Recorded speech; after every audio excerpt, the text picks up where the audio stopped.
Can y'all take time out to stop being so protective over your favorite artist and realize that they put out something bad? The Grippy verse that J. Cole put out was very bad. Not because of his age, not because of the subject. He had very low effort in that whole verse. He acted like he didn't want to do it. He acted like somebody paid him some money under the table to do that verse. And it shows. I think a lot of people are driving home the fact of like, well, he's this point in his life and he's talking about, man, let that shit go, because a lot of your faves are way past the prime of them supposed to be doing some of this shit, and they saying the same type of shit and you say nothing. I have a problem. I have a couple problems. One, I think that the stan culture is gone too far with a lot of these artists, and they don't want to call their favorite artists to the carpet about shit that they do. I'm a fan of J. Cole, but I know when a verse is trash, and that verse is trash. We got to stop sitting up here acting like some of this stuff don't exist. It does. It's there. It's recorded. It's not good. Secondly, can we just get away from the shaming and just actually get to what the meat and potatoes is, which is something that was lazily done, something that had low effort, and something that he just really, how I feel, is something he really didn't want to do. Now, he may argue that point, and if he wants to do that to make sure he continues to get that bag, then I get it. But you guys who are sitting up here being stands and saying, oh man, like he was just having fun on that verse, man. Like, stop. You know and I know that verse was bad. It was terrible. One of the worst verses he has put out this year. Maybe. But just because someone is your fave, just because an artist is one of the ones that you just, no matter what, support and go out and buy their music, don't necessarily mean you have to hide something bad that they've done under the rug. A lot of artists get away with that type of bullshit, and we have to stop doing those things. We got to get away from that. So I'm going to still stand on what I said and stand on my square and say that verse was trash. I know he can do better. I've heard him do better. And hopefully he'll go back. He will go back, work on the fall off, and we will get the album that we deserve from J. Cole. Welcome to the STEM Society.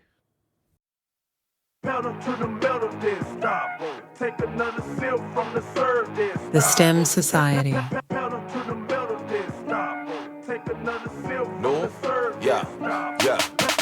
Overseas shit when I hop out the car. Overseas shit, French kiss, my chapar. Pounds in my pocket, I got European guap. My bitch not from this country, she a European star. Overseas shit, you can't pronounce this some overseas drip. Get your ass hit with an overseas clip. Standing on that business, yeah, overseas shit. The STEM Society. Welcome back to the STEM Society. My name is Cole Jackson. Episode 30, where we at? We're on 33. Episode 33. We've made it to another episode. Thank God they still kept me on YouTube. How are you guys feeling today? I hope you're having a great one. Before I even get into the show, I just want to say thank you to everyone who has subscribed. We've hit 200 subscribers. Can I get a round of fucking applause? Come on.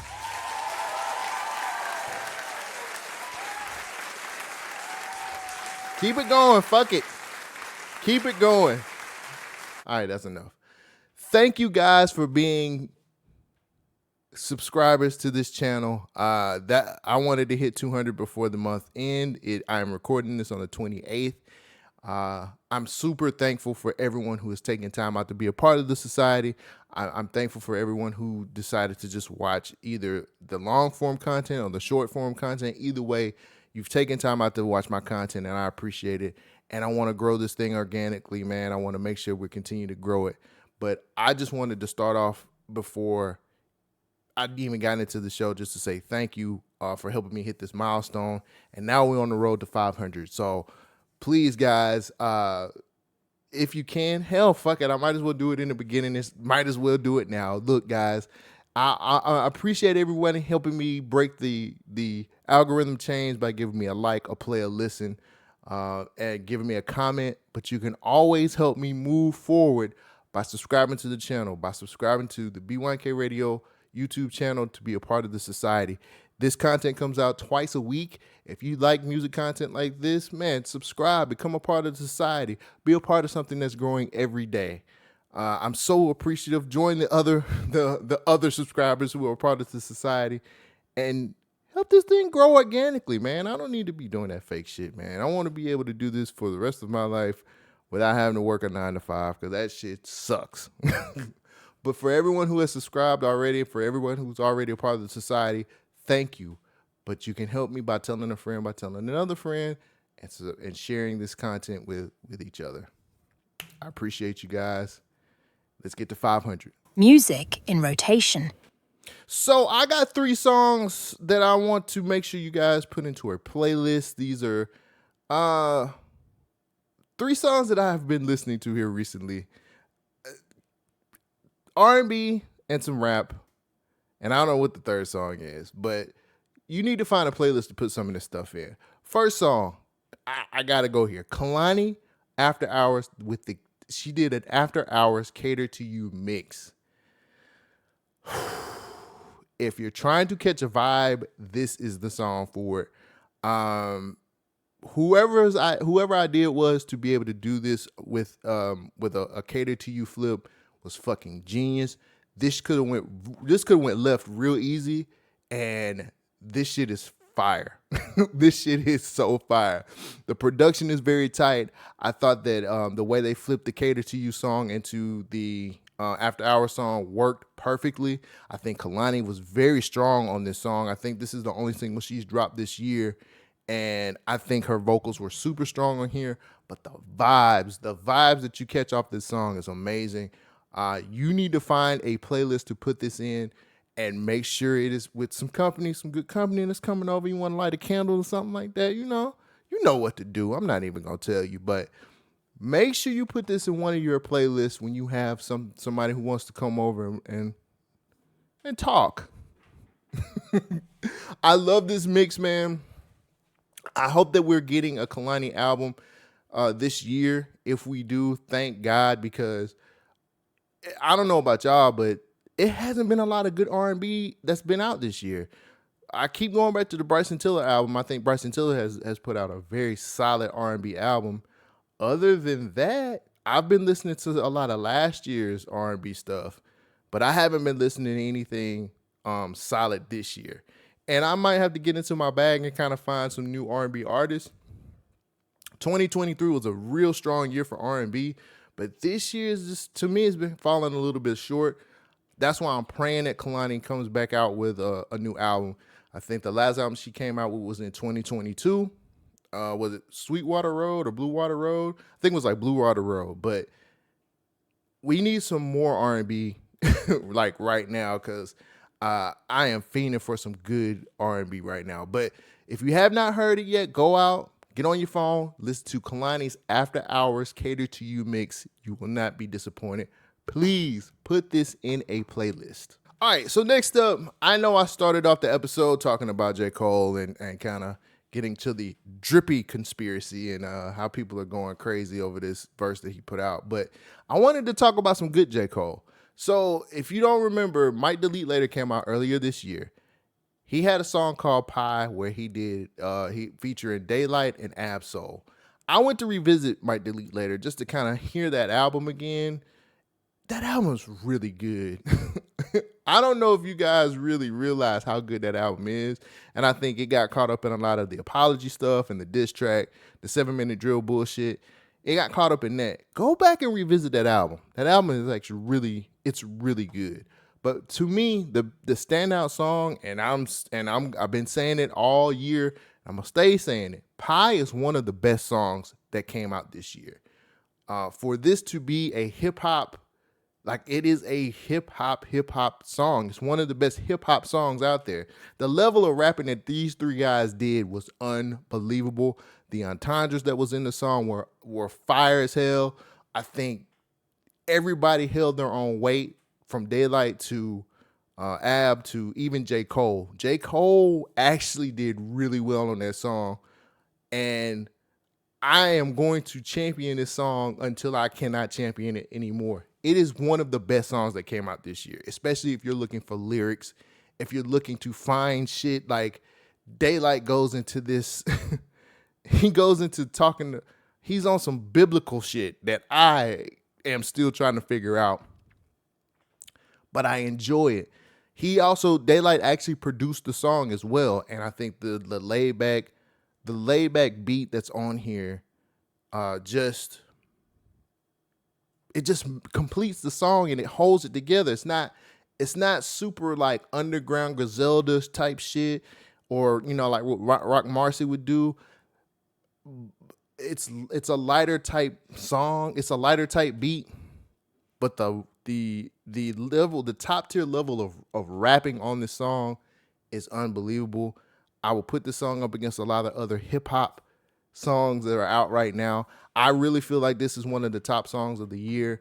And if you don't feel that way, I don't know what you're listening to. But I need everybody to go back, revisit Might Delete Later, especially Pi. Go back and listen to Pi, man.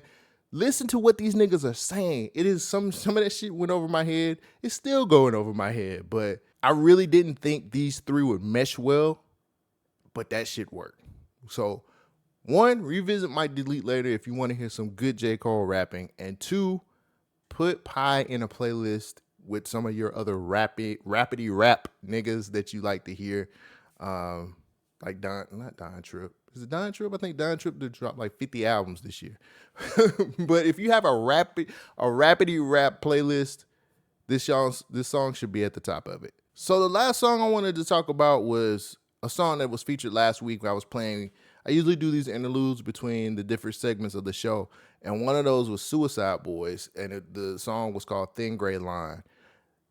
I keep going back to this song because it gives me early 3-6 Mafia like vibes, man. Like it sounds like early Juicy J and DJ Paul, and that's what keeps me coming back to that song. Like the Suicide Boys are some guys that as a group out of New Orleans. I really just got hip to them. I've heard a song from them here and there, but I've never really heard a full project from them. But when I got this song last week, I kept playing it because it just felt like Project Pat was going to show up and start rapping. I'm talking about old school Getty Green Project Pat. But this this song in particular, man, I had to put it in some of my down south, one of my down south playlists.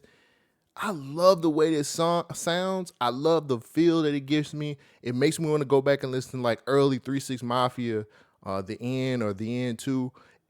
Or they had an album called King of the Players Ball with this rapper called Kingpin Skinny Pimp out of Memphis.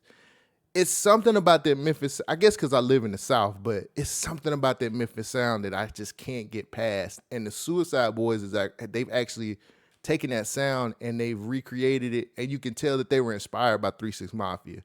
And I like that. And for those who don't realize it, the Memphis sound is everywhere. Like Juicy J and DJ Paul don't get enough credit for all the times they've been sampled and for all of the artists or all the producers they've inspired. But that Memphis sound ain't going nowhere. Duke Deuce, Glorilla, I can't think of that. It's another artist. It's a lot of artists out here that are actually still keeping that Memphis sound alive. And niggas like Kanye and Drake are still sampling that sound. So if you like that sound, or if it's something that you're looking for, go and listen to the Suicide Boys song. It's called Thin Gray Line. It will give you can tell that they are inspired by Juicy J and DJ Paul.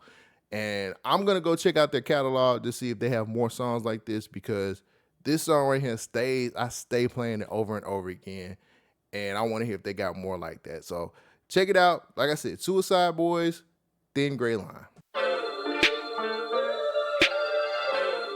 The STEM Society. Dude, this shit go crazy. Truth be told, my shit authentic, and I'm tripping on niggas. I treat this rap shit like a mission. Ain't giving up nothing, there's no respect when none is given. I've been standing on business, mapping my dreams out these days. They see the vision, we ain't doing no lacking. Straps is mandatory, I just want the money. These niggas can have the fame and glory. I can't let these bitches and pussy The niggas STEM do it. Society. I don't need security, I let the 44 do it for me, niggas. Okay, guys. So in news this week, it seems like we're getting a lot of leaks.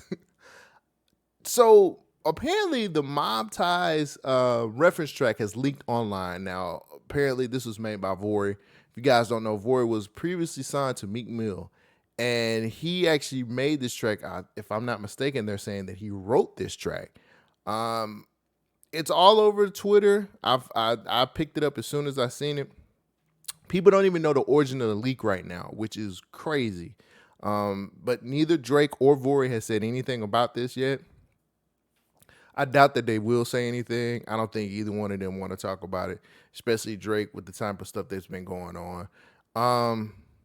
Now, Vori has been credited with being a co-writer on this song before, but it has been said by a couple of commentators, academics specifically, that he has no real true role in making the song Mob Ties. Here's a quote. This is what Axe said. He said, quote, he is credited, but he ain't wrote nothing. I'm going to tell you how I know he ain't write this shit for Drake. Mob Ties was almost like a Toronto nigga spitting. I don't know what the fuck that means, but I found the quote when I got the story. Who knows? It's academics. He could have been drunk that day. But this has been causing a bit of a dust up with a lot of people on social media, talking about going back to the allegations of Drake not writing any of his songs. People have gone fucking back and forth about this, arguing about this. When this story dropped, I didn't think it was that bad. I was like, yo, man, it's just another track. I know some people really felt like Mob Ties was written by Drake because of how it sounds. If you guys haven't heard Mob Ties, it's on Scorpion. Go listen to it. You'll get what I'm saying. I didn't think it was that bad until another reference track leaked. So I think so the Mob Ties reference track leaked early this morning, and then later on this afternoon, Ratchet Happy Birthday was leaked. And that was a reference track made by Party Next Door. Everybody knows Party Next Door is signed to OVO right now, and he just dropped his new album P4. But apparently he made the reference track for Ratchet Happy Birthday, and they're saying that he wrote that song. They're saying Drake didn't write this one at all either. So right now it's a lot of leaks coming out of nowhere. Now, Drake did appear with 21 Savage in Canada here recently. I think it was last night. I think it was Tuesday night when that happened. And it's mighty strange when he pops his head out, all of a sudden these reference tracks leak. Coincidence? I don't think it is at all.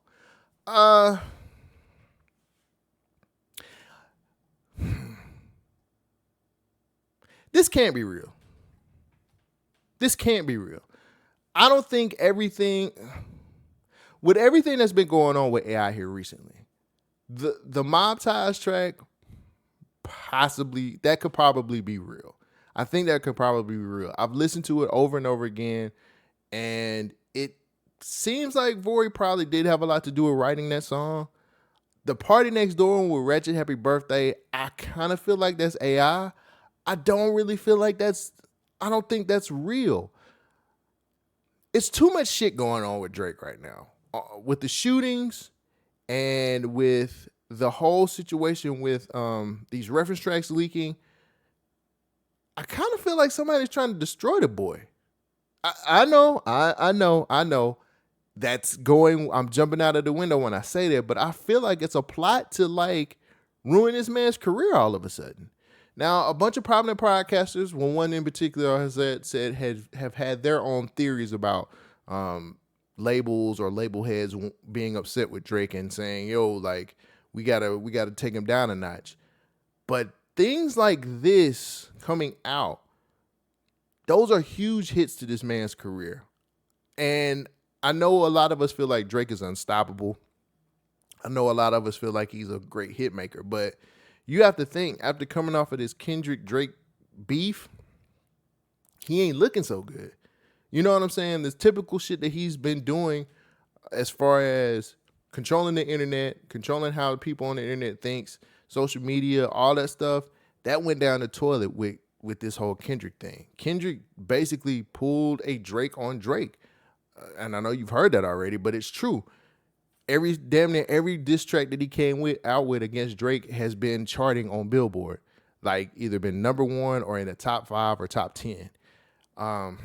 There has been nothing but ridicule with all of the different memes, all of the different songs. I mean, people are referencing Not Like Us in damn near everything. Like you can't go anywhere and not hear that song referenced on a TikTok or on a reel or anything that's got something to do like that. Dissing Drake, it's happening to him. So that's already bad. He's already taking a hit on him. He's taking a hit with that already. But these reference tracks leaking, Drake has already been one of those people that has been criticized for having ghostwriters all the time. That has been the biggest hit that people have been, that's one of the biggest things that they've been doing or putting up against him as an artist. Don't think that, let's not get this shit fucked up. Don't think that your favorite artist, because there's a lot of your favorite artists out here that have ghostwriters as well. They just are really good about hiding theirs. And I think that's one of the major things that people can hit Drake with as far as like a low blow. But this right here just feels different. It really does feel like somebody's trying to take this man out. Again, there's another thing that where people talk about this UMG deal that he has, a Universal Music Group deal.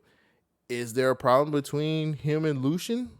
And this is all theory. Let me put this shit at the bottom because I don't want niggas coming to get me. But this is just my theory. Has he crossed a major label exec? Because we're getting a lot of shit that's like real out of pocket right now. And it feels like they're jumping on him at once. Again, the reference tracks, the diss songs going number 1, the leaked emails. If guys don't remember doing this diss track, apparently there were leaked emails saying that they were trying to keep like that off of radio stations. Like, it's a lot of crazy shit going on right now. And it's a lot of leaks happening with Drake. And I personally feel like somebody's trying to take this nigga out. I don't know who he crossed. I don't know who he's disrespected, but Drake, it seems like somebody really they got it in for Drake. None of this looks good. And it's the summertime. This is when Drake gets his shit off. Like, you got to remember, typically when the summer gets here, Drake typically has a lot of hits on the charts. And with shit leaking and with him not being in the highest of regards, and he's kind of being called a pedo still.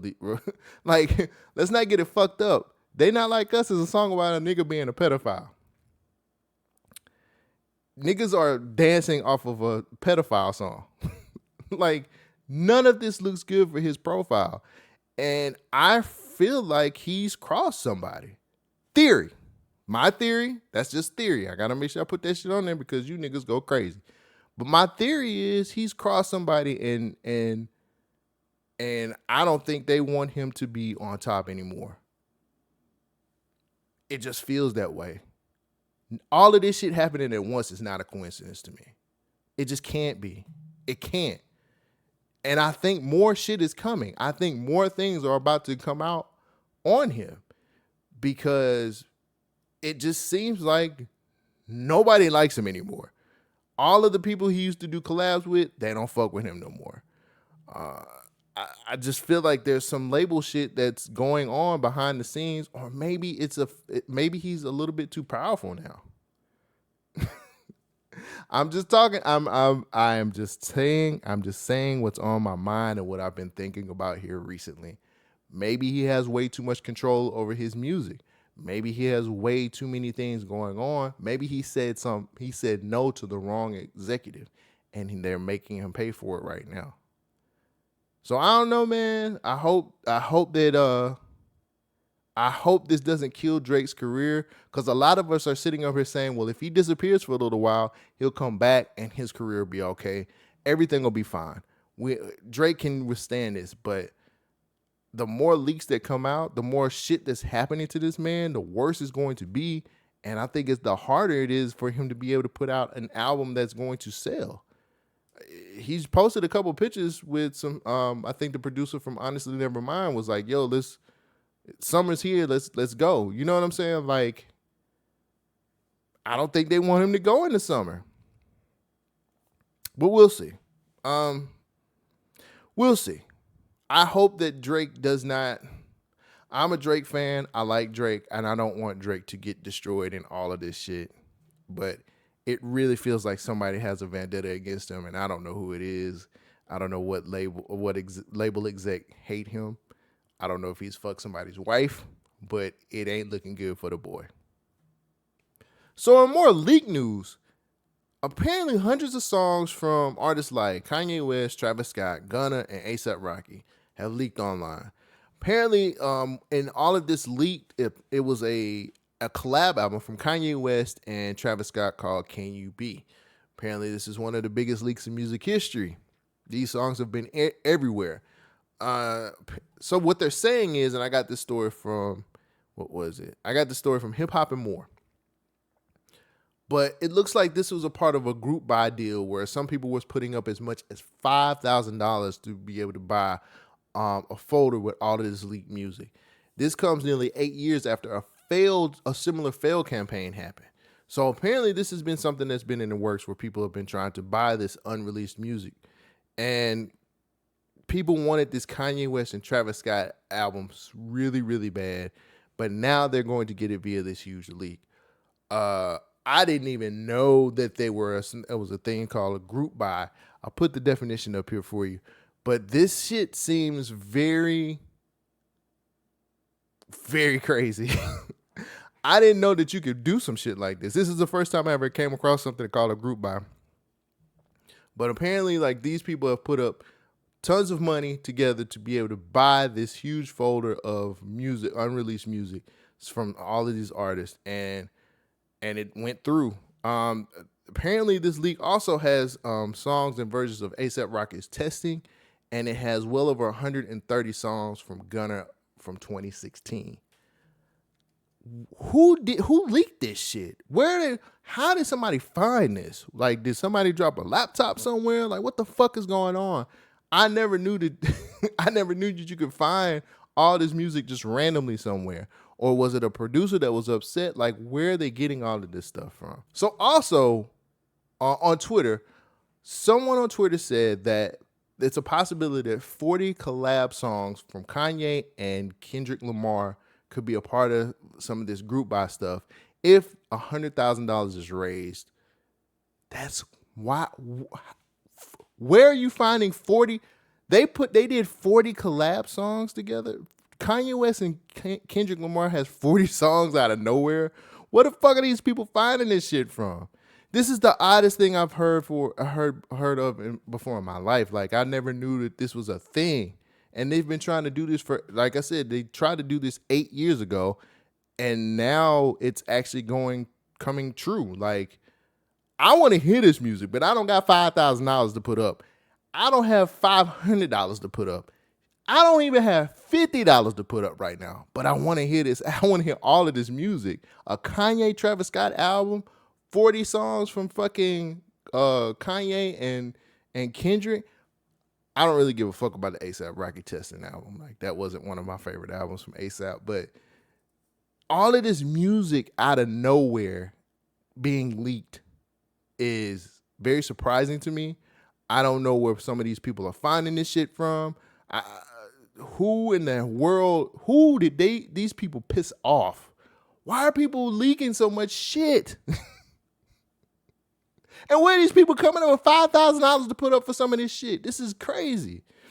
The story actually goes on to say a lot of these songs have never been heard before, but this leak has different versions of previously released songs, and some of these songs come with the stems. I'll tell you what the stems are right here, which means if other producers get a hold of this music, they could actually do flips on a lot of this unreleased stuff and possibly make money off of it. Who knows? I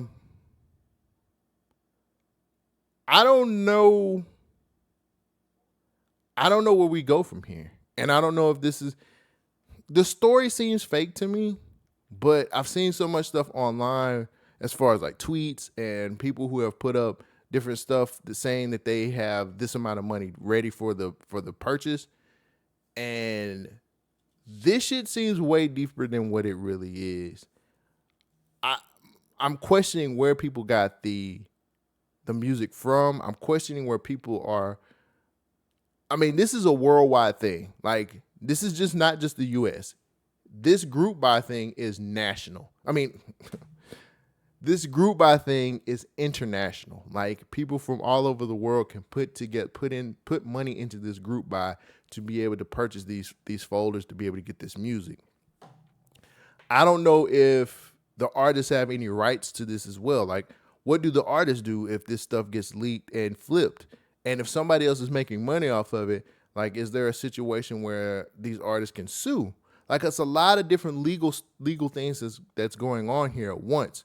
And I don't know how they're going to handle it, because if all of this stuff gets leaked and people are flipping and actually being able to put it, remember, some of these people can probably put it on streaming services. They've let AI songs go on streaming services before. Now, I don't know if this music is tied to any type of label or if any of the labels can do a cease and desist, but some of this stuff that's going to get flipped, because I know a lot of it is going to get flipped. Some people about to make some bread off this shit. Whoever's selling the music already is getting bread off of it, but I'm not going to hold it, man. Like, if I had the money to put up to be able to buy some of these albums that they're mentioning in this leak, I would do it. And I don't see why other people aren't going to do it. But I want to hear, I mean, it's wrong because we're taking money out of a lot of these people's pockets. Yeah, I know they're millionaires, but who gives a fuck? I want people to get paid for what they put together. But if it was me, I most definitely would put up. If I had $5,000, I'd put money up to get that Kanye West and Travis Scott album. I put $5,000 up for it. I want to hear the Kendrick and Kanye shit, personally. But I don't know where this is going to land. I don't know if there could be legal action taken because of this happening. I would hope that it would be, because I don't know. This can be a good or bad thing. Like, it could be bad because some of them songs could be really, really trash, and some of that shit might not need to see the light of day. But it could be good because some of these producers could probably make some of these songs better with their production, with being able to kind of put some of the verses where they belong and redo the song and put it out there. The bad side of that, though, is none of these artists are going to get paid. And I know they're multimillionaires. I keep saying that, but I know they won't get paid off of this. And the labels, if you think, like, you have to realize some of these artists, the studio time is paid by some of the people from the labels who sign them. So it's like some of this, these labels are going to lose money too. Not that I give a fuck about the labels because they can kiss ass, but I don't know how this ends. Do people get arrested for this shit too? Like, it's a lot. I have more questions than answers. Like, so if somebody gets caught with all this leaked music, can they be arrested? Can they go to jail for this shit? Will it be a situation where these motherfuckers could get, you can't arrest everybody, but could the main source of the leak be arrested? I have way more questions than I do answers, because this is just something I've never heard of before. And I'm trying to get a little bit deeper into it and kind of see what's going on with the story. But to me, this is one of those things that just blows my mind. It's way too many leaks going on right now, but with music, man, with the Drake reference tracks and this huge leak right here with all of these artists. I don't know. I like to see what you guys would like to say in the comments. Also, here's another question that I want to ask you guys, and you can leave it in the comments as well. If you know that Drake is having ghostwriters do a lot of his music, does that make you not want to buy his music, or does that make you not want to listen to Drake anymore? Tell me in the comments. Let me know how you feel about both of those topics, okay? Well, I don't have any more time left. Short, sweet, to the point. We got everything we needed to get out. I appreciate you guys showing up for another episode. Again, thank you for getting me to 200 subscribers. Hopefully, after this week, I can expand on a lot of different things and tell you guys some stuff that's going on in my life that I'm excited to tell you about. But continue to be a part of the society. And if you're new to this channel, Why haven't you joined the society yet? Why haven't you become something special? Why haven't you become a part of something that's growing every day? You can always help me with a play, a like, a listen, a comment. Breaking the algorithm chains is always helpful. But to be a part of the society, you should subscribe to the BYNK Radio YouTube channel and be a part of something special. Be a part of the society. I thank you guys so much for everything, and I'll catch you next episode. Peace out. The STEM Society. What? Pop a divine book, I took a page out. Now if you came from a place like Monkey Run, you'd have your guard up, you switch your blade out. It's unbecoming not to harbor indecision, lay down. Never nothing, cause I'm a dog and I'm a stick to greyhounds. Ever loving, I had the carbon. It's ripping wave fouls, feather dust and I had the barber. Them niggas ain't now, never suction, I had the honor. Them niggas gave mouth. I don't measure, I just met her with Jaja. Just remember, bet you never bet. Thank you for joining the STEM Society. Ebbing the lava, Mount St. Helens with water. White phosphorus fell on civilians in Gaza.